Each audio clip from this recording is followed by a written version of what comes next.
الله القائل الذين يذكرون الله قياما وقعودا وعلى جنوبهم ويتفكرون في خلق السماوات والأرض ربنا ما خلقت هذا باطلا سبحانك فقنا عذاب النار. أشهد أن لا إله إلا الله وحده لا شريك له وأشهد أن محمدا عبده ورسوله. اللهم صل وسلم على سيدنا محمد وعلى آله وأصحابه والتابعين لهم بإحسان إلى يوم الدين. أما بعد فيا عباد الله اتقوا الله أوصيكم وإياي بتقوى الله فقد فاز المتقون.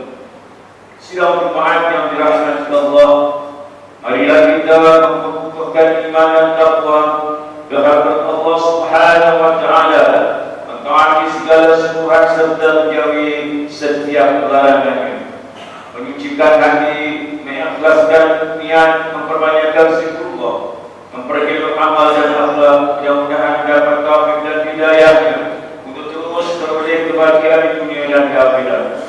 Mimbar akan memperkenalkan khutbah bertajuk amalan pahala khalifah. Allah Subhanahu wa taala mencipta manusia sebaik-baik kejadian dengan dilimpahi rahmat serta kasih sayang. Maha suci Allah menjadikan setiap amalan atau kebaikan yang dilakukan oleh hamba-Nya walaupun seberapa sabar dijamin akan dilimpahi ganjaran pahala. Umat yang bijak akan memanfaatkan manusia masa dan tenaga untuk beramal soleh, mengingatkan hati dan menghampirkan diri dengan Allah Subhanahu wa taala tanpa terikat dengan waktu, tempat atau suasana. Umat berusaha mengabdi dan menghampiri Allah merupakan umat yang terpuji. Selaras dengan firman Allah Subhanahu wa taala melalui ayat 191 surah Ali Imran yang tertib bacakan pada awal khutbah. Bermaksud yaitu orang yang menyebut dan menyati Allah ketika berdiri, duduk atau dalam keadaan berbalik, dan mereka memikirkan tentang penciptaan langit dan bumi, lalu berkata, wahai Tuhan kami, tidaklah Engkau menciptakan benda-benda ini dengan sia-sia. Maha suci Engkau, maka peliharalah kami daripada azab api neraka. Perkembangan teknologi yang semakin canggih telah menghasilkan berbagai ciptaan, sama ada bentuk fizikal atau keisian yang membolehkan umat lebih mudah melakukan ibadah. Al-Quran digital, tasbih digital, pembayaran zakat dan sumbangan wakaf serta sedekah dalam talian dan berbagai kaedah ibadah tadi merupakan contoh-contoh peluang beribadah boleh dilakukan dengan lebih mudah, bahkan menjadi daya menarik kepada umat berupaya untuk memperelok dan meningkatkan amalan-amalan ibadah. Muslimin yang dirahmati Allah, umat kadang-kadang merasakan memiliki masa yang berhak untuk melakukan ibadah. Namun umat berdusta bahawa terdapat amalan-amalan ibadah yang boleh dilakukan serentak atau seiring ketika sedang melakukan kerja-kerja lain, seperti semasa memandu, semasa berada dalam kendaraan, atau semasa bermusafir, memasak, menjahit, berkebun, beriadah, begitu juga semasa menantikan giliran dan perawatan, layanan khidmat dan hidangan makanan.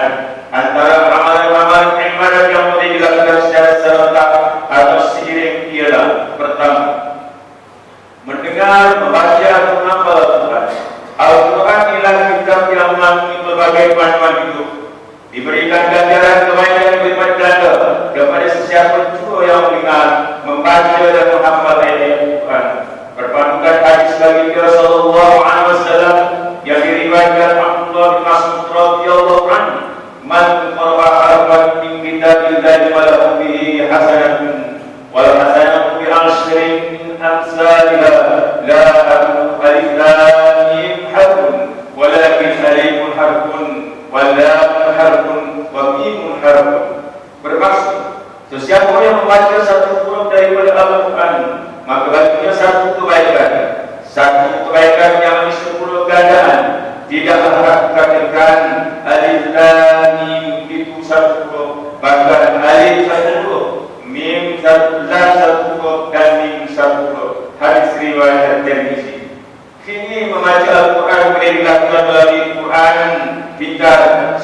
Al-Quran, yaitu aplikasi mudah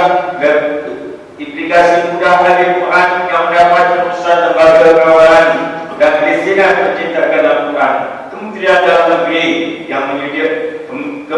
Dalam Negeri yang disediakan terjemahan bahasa Melayu dan bahasa Inggeris serta suara bacaan daripada imam-imam yang masyhur. Kedua, berzikir merupakan ibadat yang utama setelah ibadat fardu. Umat dianjurkan untuk sentiasa berzikir berbabkan hadis yang diriwayatkan oleh Bukhari dan Muslim. Ucapan subhanallah wa bihamdi, subhanallahil azim, maha suci Allah yang segala puji baginya, maha suci Allah yang maha agung, adalah kalimat yang ringan dan mudah diucapkan lidah, tetapi berat timbangannya di sisi Allah Subhanahu wa taala. Ketiga, beristighfar. Allah Subhanahu wa taala menyukai hamba-Nya yang beristighfar, memohon keampunan. Mereka akan diganjari kebaikan, dimurahkan rezeki serta dilapangkan jalan keluar bagi setiap masalah yang dihadapi. Dan keempat, membaca suratul Ikhlas. Suratul Ikhlas adalah surah yang pendek, mudah dihafal dan mudah diingati. Nabi SAW mengibaratkan surah ini seumpama 1/3 Al-Quran. Surah yang apabila dibaca akan mengukuhkan keyakinan tauhid kepada Allah Subhanahu wa taala.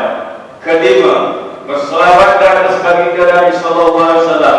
Selawat yang dibacakan kepada baginda sallallahu alaihi wasallam akan sampai kepada baginda sendiri sebagaimana sabda baginda, "Wassallu 'alayya fa inna salatakum fa inna salatakum tablughuni haitsu kuntum."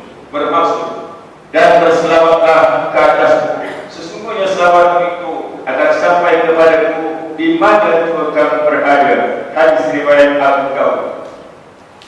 Keenam, bersedekah tidak terukur melalui banyak atau sedikit nilai yang diberi, kerana Nabi sallallahu alaihi wasallam bersabda bahawa bersedekah walaupun sedikit seperti sebiji kurma mampu menjauhkan diri manusia daripada api neraka. Mereka yang sering bersedekah diberikan kabar gembira bahawa mereka akan dipanggil masuk ke surga melalui pintu sedekah.